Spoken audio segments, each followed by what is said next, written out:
Hey, Charlie Crimebuster here. Now imagine this. It's the middle of the night. You hear a loud voice. You realize someone has broken into your home. Is it an intruder? Or could it just be a police swatting situation? You must decide, and you only have seconds to do so. So let me ask you, is it the bad guys or is it the popo? Well, we're going to tell you about that, exactly how to know the difference, and a whole lot more right here on today's Charlie Crimebuster.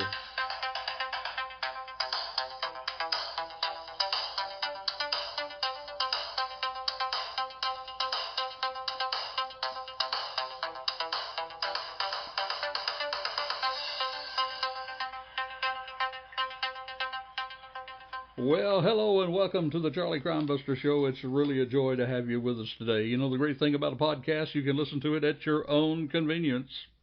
Hey, by the way, if you happen to be listening for the first time, let me encourage you to subscribe and become a part of our family. You can go to charliecrimebuster.com, and we're going to show you right on the home page how you can subscribe so you will not miss a single episode.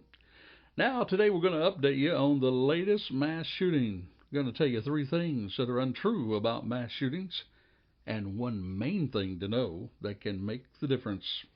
Also, we're going to have updates from the coward from Broward and the sheriff that was a long way from being Matt Dillon. He was relieved, by the way, of his post by the governor. And one of our feature stories, well, is how to tell the difference. How to tell the difference between a home invasion and a police swatting. You know, where someone will call the police to your home. They'll allege that there's a serious crime taking place. The police rush to your home, and they usually bring a SWAT team with them. Or just maybe you find your home being raided. They got the wrong address. Hey, it happens more often than you realize. What would you do? What would you do? But first, here's some news about a real home invasion. And we learn of a hero who died protecting his loved ones. It seems in Texas now there's a cash reward of $25,000, and it's been offered for information on the shooting death of an Australian man who died protecting his family during a home invasion there in Texas. Brenton was 29 years of age. He was killed during a break-in at his home Wednesday. That's according to a release from the Fort Bend County Sheriff's Office. 2 male suspects allegedly broke into his home late Wednesday night by sneaking through a back window. That's what police tell us. His wife, Brenton's wife, frantically called 911. She said words like this: "Help me, please. Oh, someone just broke into my house and shot my husband." That's what she says in the 911 call obtained by ABC News. She said, "I heard glass shattering. Then my husband jumped up and took off after them. And they started shooting." Now, Brenton, who is actually from Australia, died shortly after being shot on his 29th birthday. The father of 2 is being credited with saving his wife and children during the invasion. Nothing was taken from the property. That's according to 7 News. And the sheriff, he's not very happy about it. The Fort Bend County Sheriff, Troy, tells us this: "Help us catch those responsible for this terrible crime." A wife and 2 small children now have to try to piece their life together without their loving husband and father. He says police will stop at nothing to find those responsible. "We will investigate, we will investigate, we will investigate," he goes on to say, "until we bring these individuals to justice. They're going to pay for this. They came to the wrong county," he tells them. He also says that this man, 29 years of age, on his birthday, gave his life in defense of his family. What more honor can you bestow on an individual than that, the sheriff says. And then he goes on to say these intruders, he said they must have known that the man's family was inside. Said anybody would know that there were obviously children in that house. I mean, there's Halloween decorations. You almost have to make the assumption that these individuals knew somebody would be at home, but yet they still had the audacity to break a window and enter the home. He says that's a little unusual. Goes on to say that the neighborhood is considered to be quiet and very safe. Brenton's father, he said his son was an intelligent and witty man who was devoted to his wife and children. The father said he's desperate to get to the States to bury his son. He's having some complications, though, with his visa being approved. You see, these guys were close to the bedroom, and so he fought them. Brenton, he fought them all the way back to the kitchen, and then they decided to shoot him. That's what the father said to 7 News. So he saved his family, saved his kids with his wife. Police still have not established a motive, but anyone with information is asked to contact Fort Bend County Crime Stoppers at 281-342-TIPS or 8477. Or you can go online and submit any tips there. There was a vehicle of interest spotted. That's on some videos around there. They showed 2 suspects in a light-colored 4-door sedan with a sunroof. That's according to the release there. One suspect, he's described as a dark-skinned male, approximately 5 feet 11 inches tall, wearing a dark-colored hoodie. The other suspect, he's described as a dark-skinned male, approximately 6 feet tall, slender build, and he had short hair. Now, if you're in the area, or if you have information, please do contact the Fort Bend Crime Stoppers at 281-342-8477. That's 281-342-8477 or 281-242-TIPS. Now, that was a home invasion, a real home invasion with real bad guys. But how about those times when homes have been invaded by the police? Police looking for the bad guys. Well, how can you know the difference? We're going to show you that on today's show. But first, here's a Charlie alert. It also comes along with our cyber crime segment. This is from Orlando, Florida. We have a sex crimes detective there, Laura Florino of Orlando Police Department. She says she's in high demand these days. Last week, Laura was a guest speaker at the University of Central Florida's Cybersecurity Expo.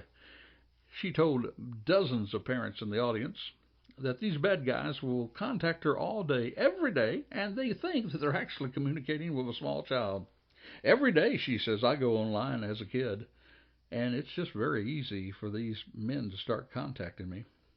You see, she's the police department's first full-time internet sex crimes detective, and she spends her days and nights online posing as a child.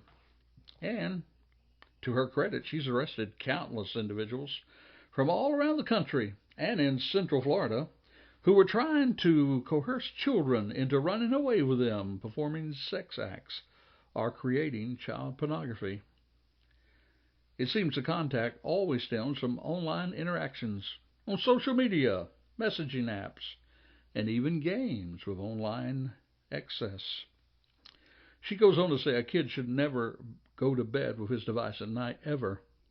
She says you teach your kids you don't talk to strangers, right? But then you leave them with a device at night that gives them access to strangers all around the world. She says any parent of a child with internet access, especially on a phone, needs to know what his or child is doing.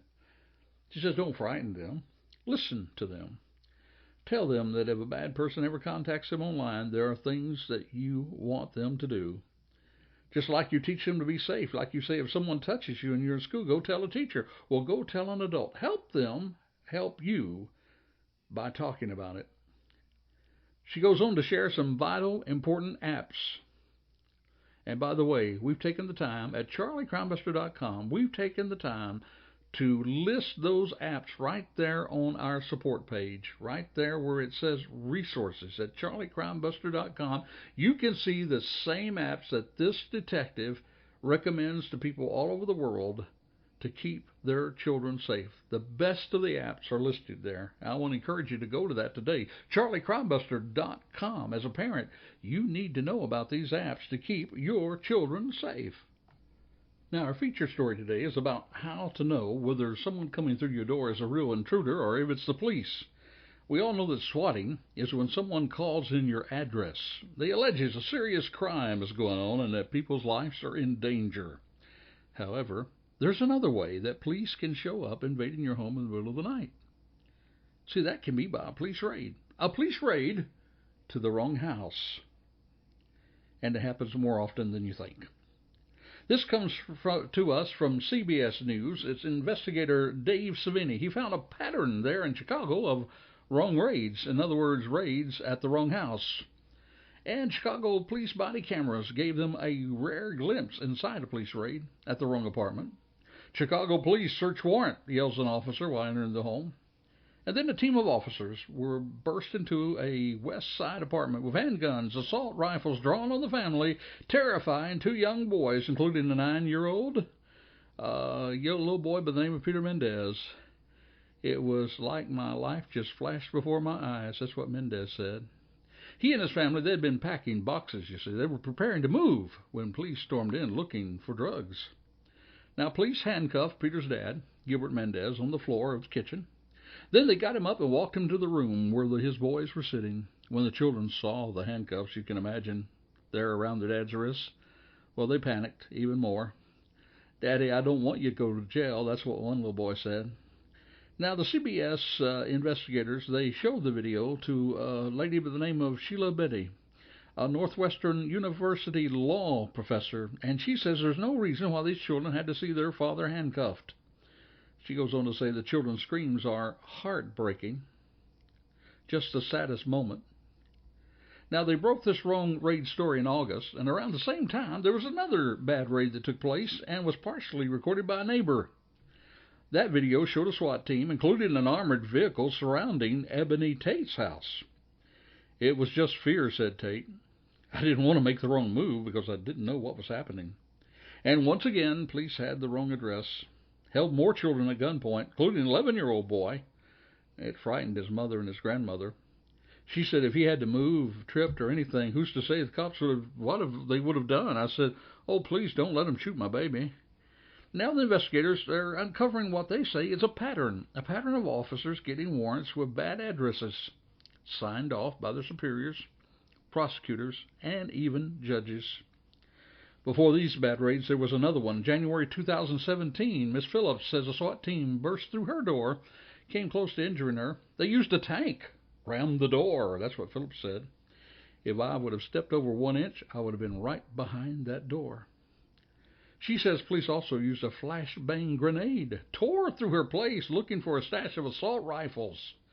What they found wasn't assault rifles, just a .38 caliber Ruger, one in which Phillips says I had a license to have. For you see, Miss Phillips, she used it for a job. She was a parole officer. Now, Phillips' attorney, a guy by the name of Peter Cantwell, that's right, Peter Cantwell, no kin to yours truly. But Peter Cantwell said that she had been holding her gun. Had she been holding her gun, she could have been shot. Thank God she didn't bring her pistol down. That's what Cantwell says. So this is just irresponsible. It's reckless disregards. And, of course, you can imagine they're going to be sued for these bad raids. Now, folks, please remember, these officers, they face the worst of the worst. And they face some very violent people out there. They have to raid swiftly. They have to go in fast. They have to go in fast and strong, and that's to protect themselves and others. But they do make mistakes. And while I'm not proud of the way some of these officers treated some innocent people, I am proud today that police departments are becoming much more transparent in identifying and owning up to mistakes, working with communities in correcting those mistakes, and turning over officers to the district attorney for charges if so warranted. Now, for a great example, let me encourage you to read about the San Bernardino Police Department and see a video that was just recently posted about a bad shooting up there, where the department puts it all out in the public about a bad police shooting. I encourage you, go to Charlie Crimebuster and check this story. It's in the news feed, and it's complete with a video of the shooting. A man who, they asked him to come out. They asked him to put down the gun. He puts down the gun. They asked him to put up his hands. He puts up his hands, and yet he's still shot 5 times. Well, the video's right there for you to see, along with explanations from the police department, being transparent. They fired the officer, turned it over to the district attorney for charges. And I want to warn you, the scene is graphic. It should not be seen by young children, but you can see it right there on charliecrimebuster.com. So police are owning up to mistakes, and they're correcting mistakes. So maybe there'll be fewer and fewer of these situations where they go to the wrong apartment or the wrong house. But until then, how can you know the difference? How can you know that if you hear a sound in the middle of the night, how can you know it's an intruder versus a police department? We're going to tell you about that. But before that, let me encourage you that we have some updates here. Updates about what's happening with a sheriff that certainly was not a Matt Dillon by any means. In the news this week, the Florida State Senate confirmed the decision of the Florida governor for his removal of the sheriff of Brevard County, Scott Israel. You see, this was the sheriff there with the Parkland shooting, that terrible mass shooting. Well, a report was released in January by a state commission that investigated that terrible attack, and it criticized the department's active shooter policy. This was the same policy that the sheriff created. You see, in this policy, it stated that deputies may, quote, let me say that again, may, in quotes, M-A-Y, may enter a building to engage an assailant, not that they shall, which is a departure from the standard law enforcement practice today. That's according to the panel. You see now, back during the Columbine shooting, it was a different situation. The standard operating procedure for police departments and sheriff's departments was if you go to a mass shooting in a school, this sort of thing, you would surround that place. Usually there would be hostages taken and there would be negotiations that would take place. But we've learned since that time that's not the way to handle that. That if you have a mass shooting in a school, you go. First officer gets there, you go. You go to stop the threat, and you put yourself in danger to save others. And that is the standard operating policy. But in this situation, the policy says may, not shall. It says may. And so deputies there that responded, including the one assigned to the school, remember him, that's who you call the coward from Broward, he failed to enter the building and confront the gunman who was firing on the students, the commission found. And the first supervisor from the sheriff's office who arrived at the scene, he reacted very slowly. He did not assume responsibility. And that deputy, by the way, the one who did fail to respond, ever wonder what happened to him? Well, here's what happened to Brevard County Deputy Scott Peterson. You see, former Brevard County Sheriff's Deputy Scott Peterson, the same guy who hid for 48 minutes while a gunman fired on Parkland students and teachers, this past summer, he was arrested here in Florida, and will face criminal charges for failing to act during the school shooting. Peterson, who's 56 years of age, he was charged with 7 counts of child neglect and 1 count of perjury after a Florida Department of Law Enforcement investigation. Peterson was the sole school resource officer at the Stoneman Douglas High School. That was during the 2018 shooting, which left 17 people dead and 17 more injured. Now, the investigation into Peter's response concluded that the career lawman did absolutely nothing to stop a gunman from walking onto the South Florida campus and opening fire. That's what the Florida FDLE Commissioner Rick Swearingen said in a statement. He goes on to say there can be no excuse for his complete inaction and no question that his inaction cost lives. Well, Peterson, he faces 7 felony charges for child neglect. We cannot fulfill our commitment to always protect the security and safety of our Broward County community without doing a thorough assessment of what went wrong that day. That's what the new sheriff in town said in a statement. This is supposed to go to trial in January. We'll do our very best to keep you updated on that. It was a 458-page report, by the way, from the commission, which went into what happened on that terrible, terrible day when 17 people lost their life. Well, I've been informed that his trial's coming up in January, and as I said before, we will keep you posted. Now, everybody knows in a mass school shooting, you do not wait. You immediately run to the threat. But what if somebody breaks into your home? Do you grab a gun and immediately go to the sound you heard? Well, a couple of weeks ago, a woman in Texas did just that, and now she's dead. She was shot by police in her own home. And how do you know? How do you know if it's the police or the bad guys that just broke into your home? I'm going to show you not only how to know the difference, but a better way to respond, even to the bad guys. And you're going to find that you're going to respond in a much less crazier way. Now, speaking of crazy, and you're going to see all about it right here on today's program, because these guys, in 15 minutes, they actually broke into a cigarette shop owner, identified as Diddler, when half a dozen wannabe armed robbers showed up mid-afternoon at a store. He said, I told them, you see, that this is not the best time to hold up a store. That's what he told CNN there. Instead, he managed to stammer out if they would come back later. he would possibly have many more heroes to hand over. Well, to his surprise, they agreed. They said, well, that's a good idea, and left.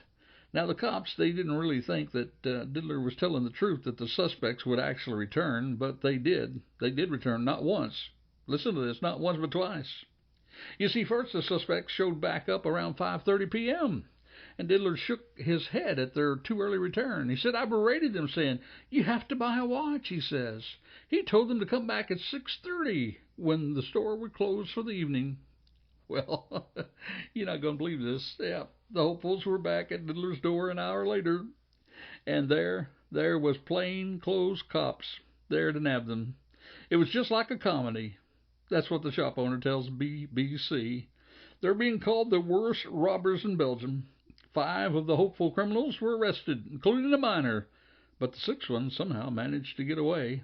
They weren't the brightest. And then he goes on to say, at least they weren't trying to throw bricks at a bulletproof glass. Well, folks, thank God I now have hope for the Florida man. These guys have to be the dumbest of all. Well, all right, our feature story is about how you can tell the difference whether it's the bad guys or the SWAT team coming through the door. Let me give you some of those thoughts right now. If you're taking notes, write this down. First thing you need to do is prepare your home for any break-in whatsoever. Then you'll be better defended against a home invasion. As I've said before, make your home the most difficult to break into on the block. When you do that, you've greatly increased the likelihood of having a safe home. Fortify your home with strong locks on doors and windows. Don't have shrubbery up near your home that will give the bad guys places to hide. Light up areas of your home at night. Have an alarm, or maybe a good dog. In a home invasion, you only have seconds to react, and those seconds, they make the difference between life and death. An early warning, even if it's in seconds, can make the difference. Have a set plan of what to do. Make sure that your household knows that plan. Now, get this. As bad as you want to, do not immediately confront your intruder. It is tempting to take your gun and play Rambo, but let me say to you, friend, trust me, you're not Rambo. And you do not know how many you're facing. Why do you think cops call for backup often before going into a dwelling? You see, my friend, you can easily be outgunned, outnumbered, and dead. Then what good are you to your family that you want to protect? Instead of running immediately to confront it, have a retreat room, either your bedroom or the children's if they're small, or elderly people unable to move quickly, then go to their room. Call 911 immediately from a cell phone, and then set up what is called the cone of danger, or the kill zone. That's right, coming through the door there. You've got that little funnel there. Position yourself where you can fire upon the bad guys coming into your retreat area. Continue to communicate with police right there where you are. Let them know you're armed, and make sure they do not come your way unless they identify themselves and you know that they are coming. And then, my friend, wait for the police. Wait for the police. But wait a minute. What if it is the police that have invaded your home? What are some of the ways that you can know it's the bad guys and that you are not a victim of a swatting call or the wrong address by police? Well, here are some things you can look for. First of all, most of the time, police will identify themselves. They'll call out sheriff department or police department.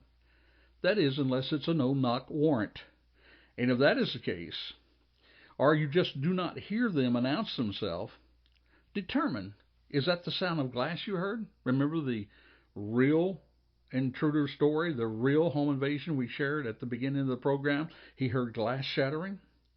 Well, if it was glass that you heard, write this down. Cops do not normally come through the window. You see, they knock, and then they knock your door down. Now, if they do knock, and you are coming to the door, please let them know you're armed, and will disarm if they prove they are the police. Tell them to turn on the blue lights. Have the dispatcher call you. Let them know that they are indeed the police. Now, if they're already in the home, are they coming in an organized manner? In other words, one behind the other? Almost like a dance as they clear your home? You see, bad guys do not take the time, nor do most of them even know how to clear a room. Let me ask you another question. Are they dressed like a SWAT team? Do they have vests on? Do they appear to be invading a small country? You see, most bad guys, they only come one or two or three people. They usually do not have vests with markings on them, anyhow. Make that determination quickly. Yell out and tell them to please identify themselves. And once you know they are the police, put down any weapons, raise your hands, cooperate totally with them.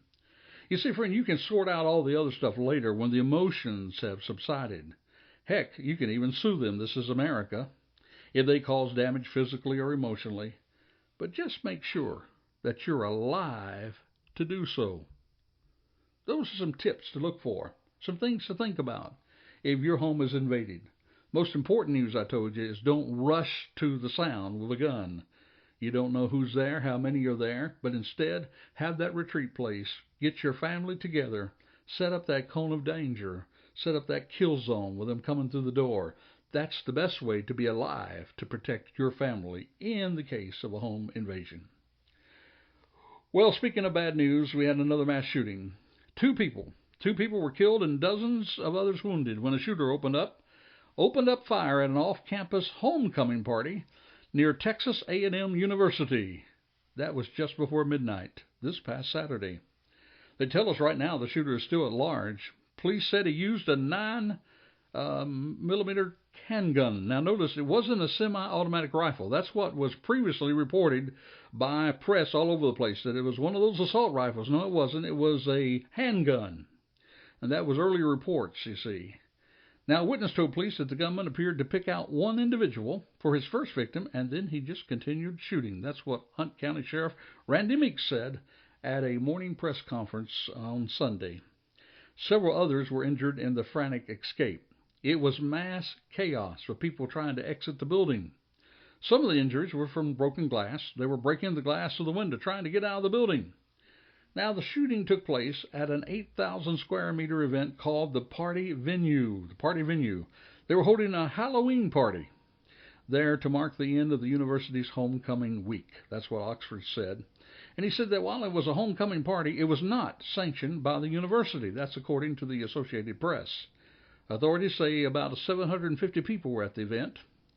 WFAA TV Channel 8 reports that local sheriff's deputies were on the scene before the shooting took place.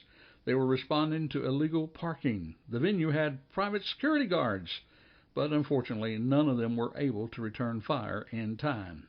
Deputies said they heard gunfire about 15 minutes after they arrived.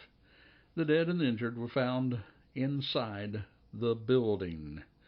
Well, folks, there's another situation of a mass shooting. There are some things you need to know about mass shootings. There's actually a couple of things that are untrue. And here are the things that are untrue, and one thing you should know. The things that are untrue first. People think that mass shootings are killing the most people in gun violence. Not true. Not true at all. You see, mass shootings, get this, mass shootings only represent less than 2% of gun deaths in the United States. So the most people are not being killed by mass shootings. Number two, people say that mass shootings is a key that terrorists kill people. That's the way they kill the most people. Not true at all. Terrorists usually use bombs, airplanes. Seldom do they use guns. They do, but not very often. And number three, they say that mass shootings always kills mass numbers of people. Mass shootings, well, friend, mass shooting, when you say mass shooting, it usually means there's a mass group of people that are there. It doesn't mean that the mass group of people were shot, but a group of people there, and there are people that are shot within that mass. Now, the best way to stop them, this is the thing you need to know, the very best way to stop them, it still comes down to this. My friend, the best way to stop a bad man with a gun, you got it. It's still, friend, it's still a good man with a gun. Best way to stop a bad man with a gun is a good man with a gun. That's the way you stop a mass shooter. Well, this is Charlie Crimebuster. We hope that you've gotten something from today's podcast. If you can communicate to us, that would be great. We would love for you to follow us on Facebook, Twitter. Love for you to subscribe to the podcast if you haven't already done so. Till this time, next time, when once again we bring you Crime Talk, Charlie Crimebuster Crime Talk. This is Charlie Crimebuster reminding you, stay safe, stay alert, for the life you save, it may very well be your own.